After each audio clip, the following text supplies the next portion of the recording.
to politics and governance from a sweeping wave of defections as we know it today across Nigeria. And we are monitoring that very closely, especially given the fact that we've seen about 5 governors leave their party this year alone to whispers of a one-party future, and also from developments at the center of the country where Nasarawa is talking about lithium and also the possibility of it now starting perhaps an emerging boom that we are hearing about. Mr. President is expected to be there in a short while to launch what might be the biggest firm in that regard. We are also paying attention to the chilling insecurity in that part of the country because Nasarawa no doubt has its own fair share of insecurity. Looking also paying close attention to developments in that regard from the rise in kidnappings in state capitals. There are few times in our democracy where the lines between politics, power and security are so tightly drawn. Tonight, we bring all of that into one conversation with a key player, the governor of Nasarawa State, a growing mining hub, battling its own share of insecurity, and a state now also receiving members of the opposition to the ruling party. He's no stranger to this show, but tonight we dig deeper. Live from our studio in Abuja, Governor Abdullahi Sule, thank you for joining us again on Beyond the Headlines.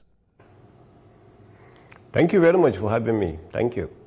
Governor, let's begin with the breaking news. The top-level reshuffle in Abuja has now changed the faces of those who will coordinate military responses across the country. What do you make of this development, being the second in a little over 2 years? I think first and foremost, anytime you have these kind of changes, there are routine changes that you will see in the military, especially when you are having some movements, not completely, removing everybody out. You are just having some time reshufflement. You are moving one person from one place to another, and then the military intelligence, you are even not touching the gentleman who is there to continue. What I know for sure is that Mr. President is always talking about security. He's very concerned about security and is following up. Just yesterday, Mr. President actually participated at the NEC meeting, which I was there, and Mr. President also brought out the issue of security and the training of the personnel who will be securing this nation. And he was concerned about the police training. And he set up a committee, which I'm lucky to be one of the members of the 6 governors, that have been set up that are going to go around this country, to identify the needs that are required in every one of the institutions that require training of our police officers, as we are engaging more officers to do that. So if you see that Mr. President will come to a meeting of the NEC just to discuss about something like that after the swearing in of the new INEC chairman, then definitely Mr. President is very much concerned about the security. And so this change will not be anything new or surprising, especially to some of us, who have seen that. And it sounds like you're also privy to the inner workings in the presidency in this regard. The military has dismissed rumors of a failed coup, even as reports emerged of 16 senior soldiers being arrested. Now we're seeing a reshuffle weeks after. How's the political class processing this development? Well, politics will always be politics, and people who want to play around with, who want to politicize security will be in a very unfortunate situation, because security is responsibility of every one of us, and Nigeria has to be secured before anybody can lead. Leadership will come in only when the country is secured. So I don't think it is an area where anybody is interested in politicizing it. So, and changes, when it comes to changes in a situation like this, I'm not a military person, I'm not a security expert, but I've always had meetings with, I tell you, in my state, for instance, since I came as a governor 6 years ago, I have had over 6 or 7 directors of DSS, 4 commissioners of police now, so many generals that have come either for wild stroke or special forces that have come and moved. Just recently we had one of the jailers that has been moved, from there. So we continue to see this all the time, and I believe this is also the same that you will continue to see. So if we see a little bit of change in order to improve the security of the country, most likely, more people have to be brought in, more people have to be moved around or something like that. For me, with my little knowledge of security, that's the way I see it. Let's talk about what you think this change would mean for Nasarawa as Chief Security Officer and perhaps the North Central region. You recently warned that a new terrorist group has emerged at a recent expanded State Security Council meeting you held. We've seen kidnappings now rampant in places like the Lafia-Karu axis. Your own aide recently was abducted. You also personally acknowledged that old strategies may no longer be working. Will you be asking for or expecting specific commitments from the new federal military leadership in this regard? Yeah, I will just make a few corrections. First and foremost, we didn't say that kidnapping is rampant in Nasarawa State because we are not used to insecurity in Nasarawa. Every time they kidnap one person, you see, we are very worried. Every time we hear one person is killed, we are very worried because we are not used to this kind of insecurity situation.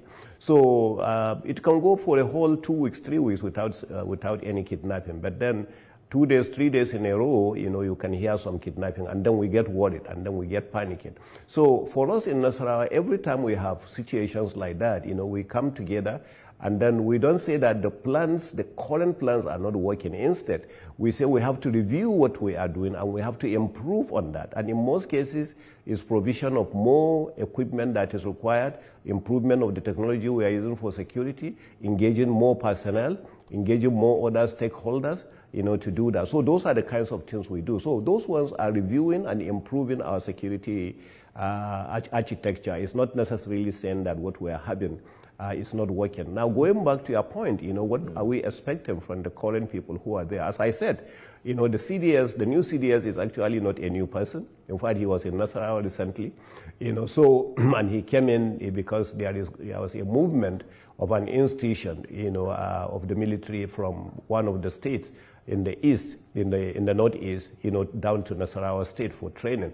So he's somebody we are very familiar with, and we believe very strongly that he's very familiar with our situation in Nasarawa and indeed in the North Central, and we believe it is also going to be positive direction for us. So I don't think it is going to be anything different. Right. It's just that we are expecting there is going to be more attention, more improvement, and things like that. But Governor Sule, what are you doing specifically to address concerns of sabotage in the system with reports that certain stakeholders seek the release of detained kidnapped suspects in Nasarawa? No, but exactly that is right.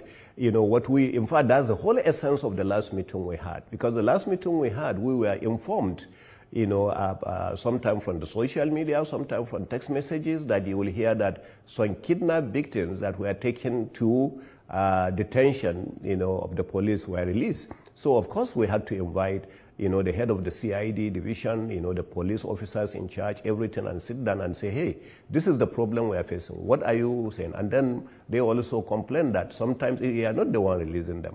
They go to court and they get bail.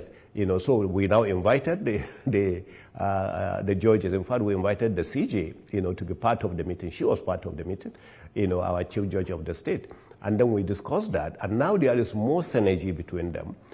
So now we set up that there are all the three have to work together. Our State Ministry of Justice, our police prosecution unit, and of course the CJ's office, to monitor, if there are some foul play between some of those people that are being released. And so far, we have not had anything negative anymore. Governor Abdullahi Sule, let's take a short break. When we return, we'll talk politics. Stay with us, everyone.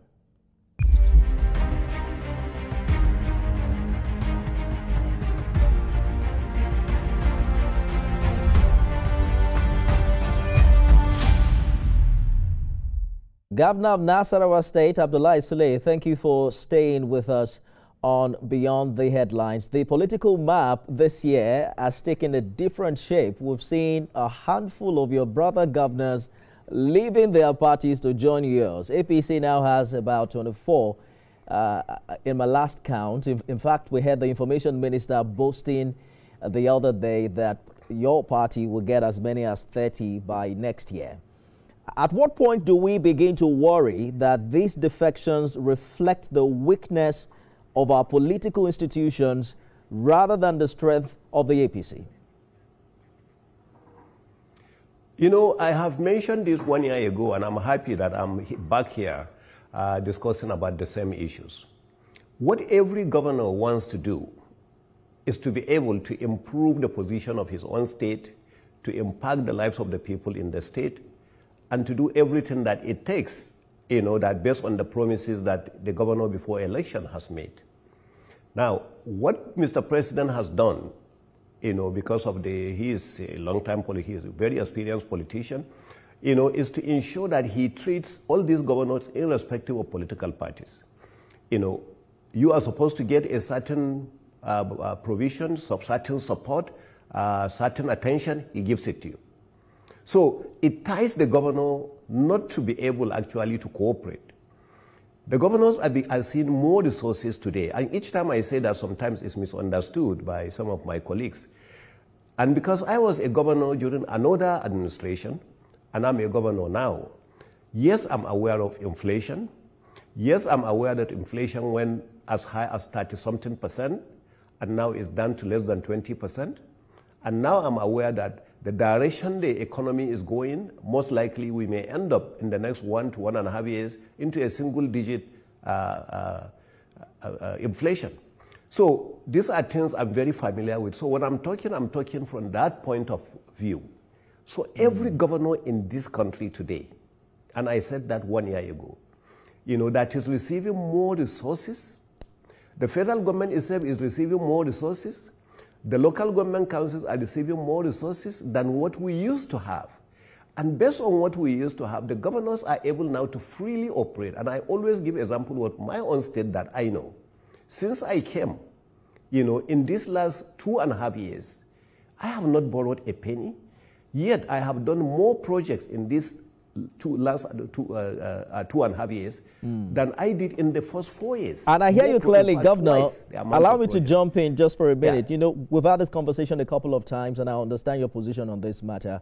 But I also want you to react to what critics are saying, because what they call this, your position is similar to the narrative that, oh, it is Mr. President's policy that is making the governors leave for the APC. But your critics call it a defection of the elites. How do you respond to the school of thought that your party might be getting the governors, but not necessarily the goodwill and support of majority of the electorates, the average Nigerian people who are at the receiving end of government policies? And that's exactly the point I started making. When governors are receiving more resources, the governors are able to impact the lives of the people. When you keep saying these people, who are the people? It's the same people that elected the governors. And these governors are doing everything possible to impact the lives of those same people.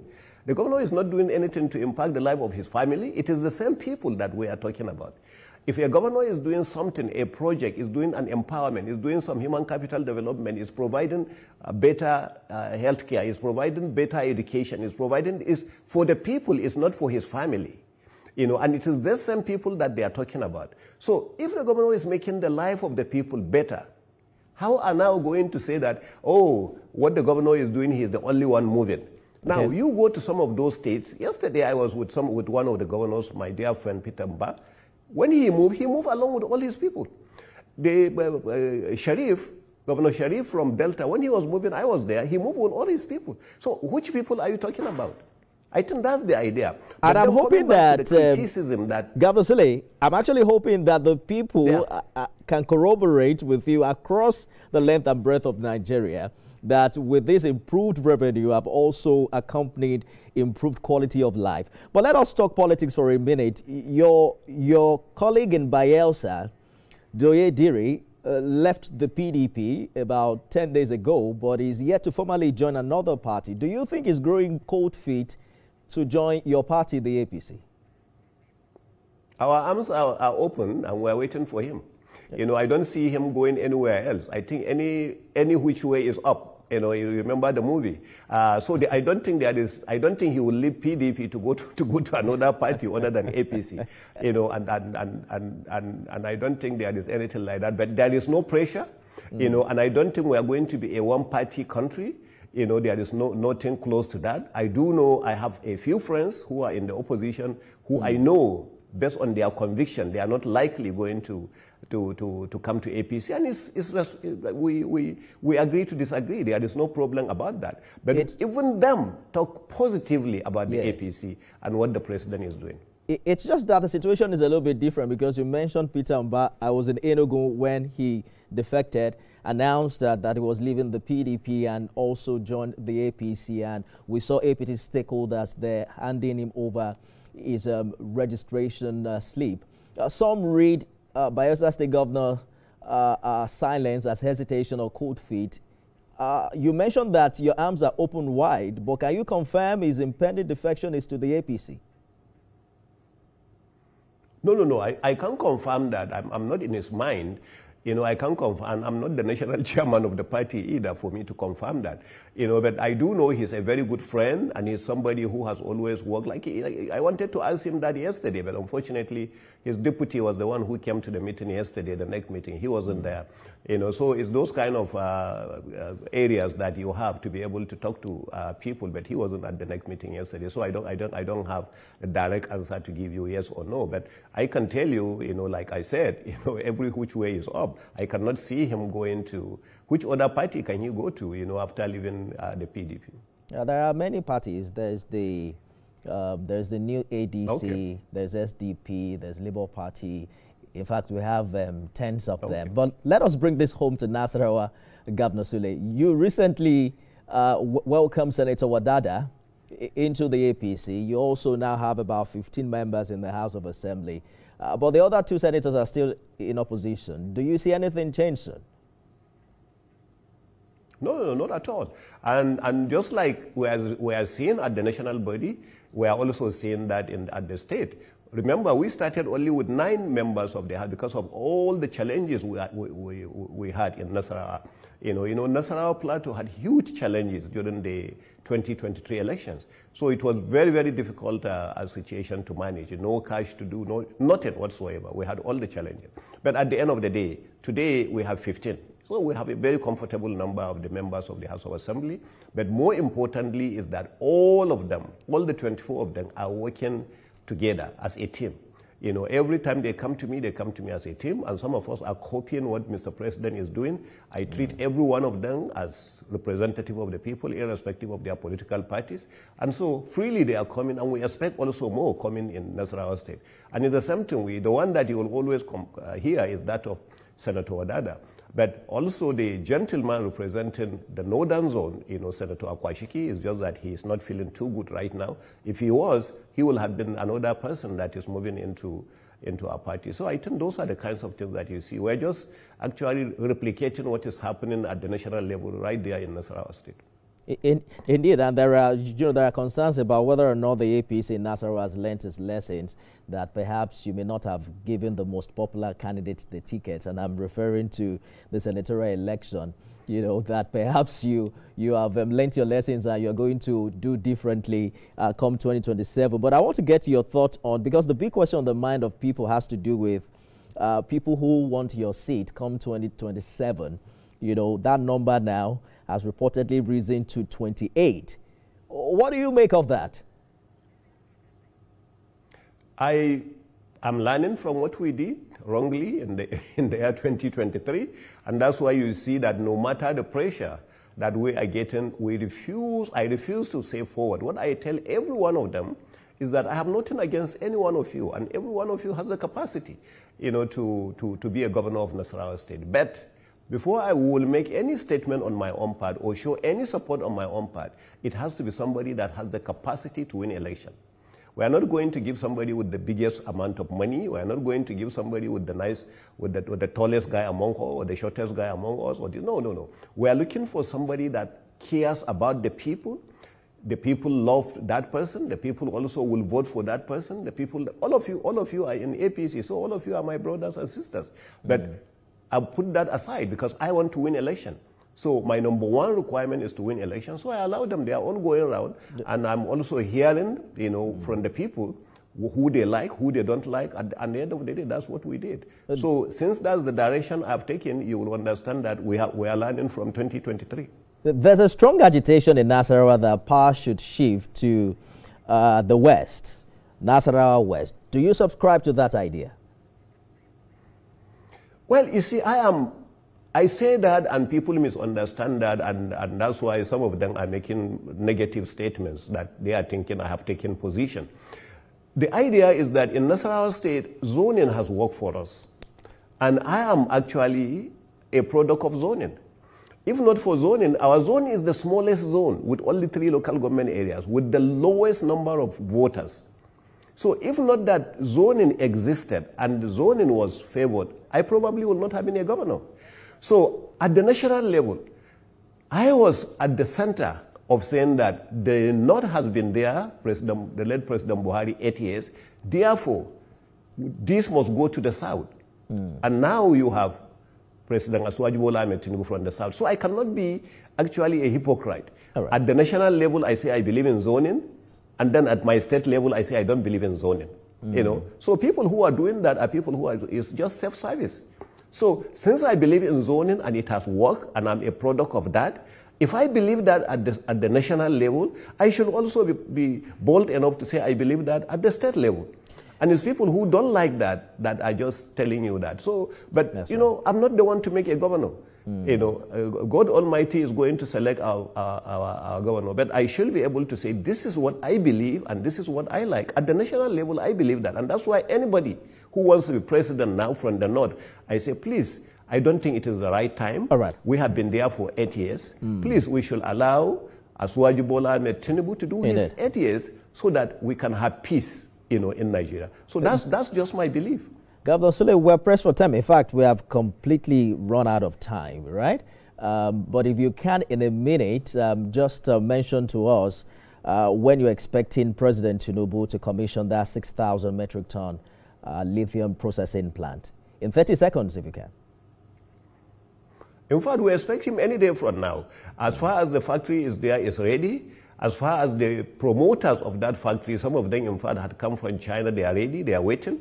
Just yesterday, I spoke with the Minister of Solid Mineral, who happens to be in China at the moment, and is on his way back. And he is the one who's following that, and we are really looking forward to Mr. President. And we thank Mr. President that he has already awarded the contract, from Kefi to Nasarawa, which is the road that is even leading to where we are doing that. So thank you very much.